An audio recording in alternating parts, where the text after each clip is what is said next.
I completely agree with Senator Hagan that education reform is one of our nation's top priorities, and it should be. But I also believe that there's no one silver bullet to education reform and closing the achievement gap. And today, we are gathered to really hear, to highlight, and to raise visibility around something that works. It's not something that we hear a lot in Washington these days, something that's working and working well. Through strong leadership, valuing youth, and thoughtful collaboration with community partners, the Guilford County School District is succeeding, and part of that successful strategy includes using service learning. Some of the themes that I think you'll hear from our panelists today include the importance of student success in academic, character, and civic education, and that you don't have to sacrifice one to accomplish the other. The importance of professional development for educators is something that you'll probably hear today, as well as the importance of true public-private partnerships and engaging youth themselves in their own education. At the National Youth Leadership Council, we value young people, and we believe that they should be called upon to lead.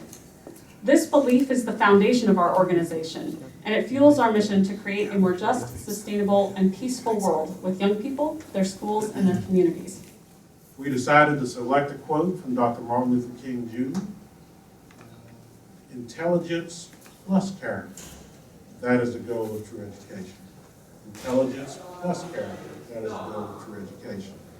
But as we stand at this place, just a few years in, we're so pleased with the way that our young people, when given the opportunity to see how they can learn mathematics, science, social studies, foreign languages, drawing, and incorporate that into then doing service to our community, taking what they learn in the classroom and turn it into service in our community. It has been just phenomenal. Another important part about my role is to stay on top with the teachers. You know, make sure they're providing high quality service learning, such as video bikers, and make sure they're connecting and helping students reflect upon that and demonstrate and celebrate that excellence. One thing I've seen change through the classroom is just the teacher-student relationship. That's the most important thing you need.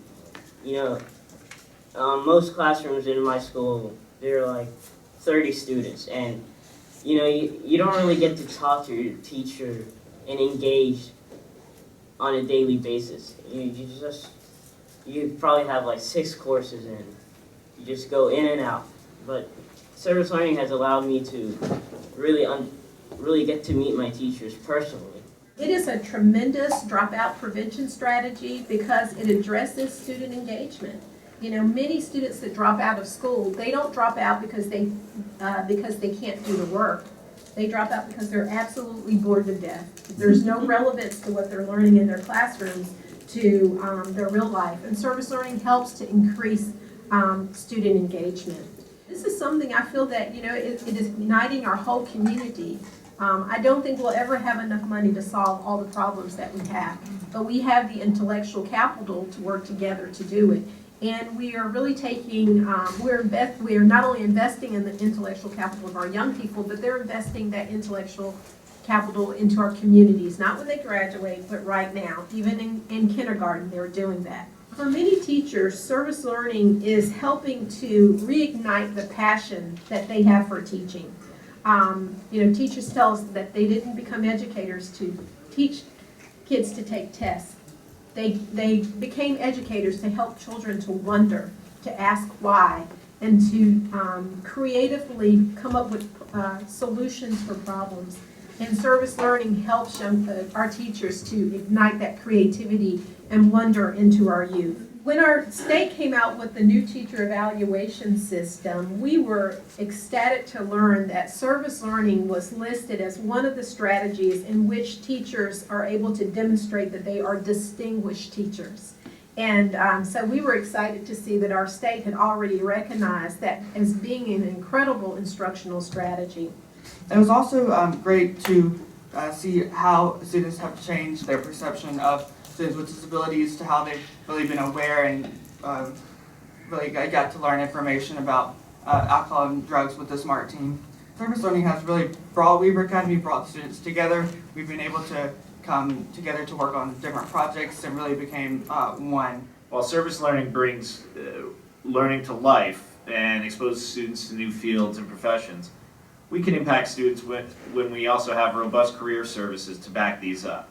When we're making learning more engaging for students who are considering leaving school, as you heard earlier, many kids will drop out, just lack of engagement, and providing good service learning projects is a very strong deterrent.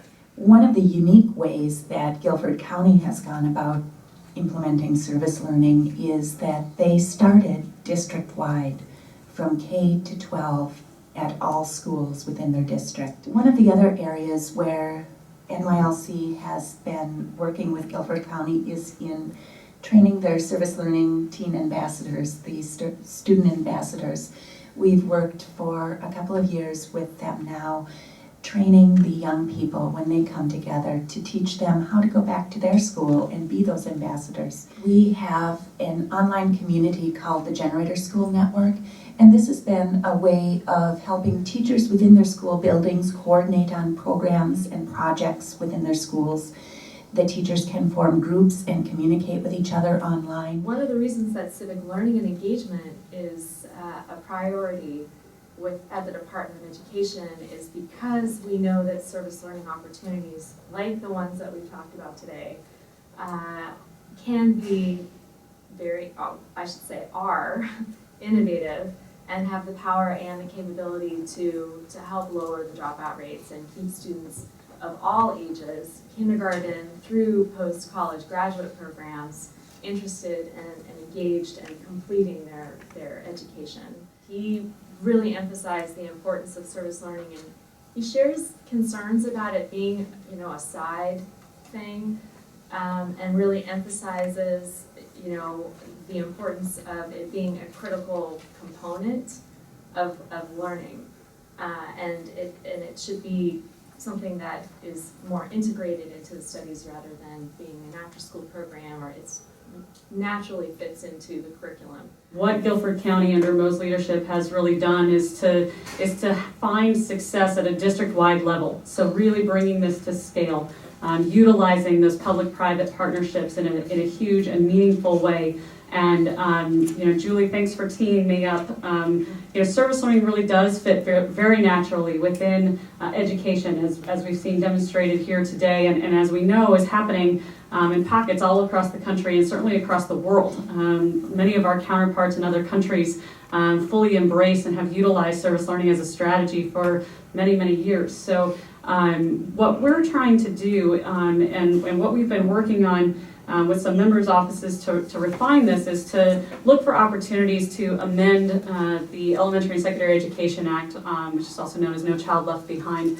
We expect that Congress will take that back up in the next session. And so we're working now with members to really refine what that can look like, and we certainly look forward to engaging with Department of Ed and other partners who are here today to help us refine that, to make sure that more opportunities are available to school districts and to leaders across our country to see service learning as a strategy, to make it easier for them to implement the kinds of things that we know are working in Guilford County. As we look for those outcomes, we cannot lose focus on we are developing children. We're developing young adults.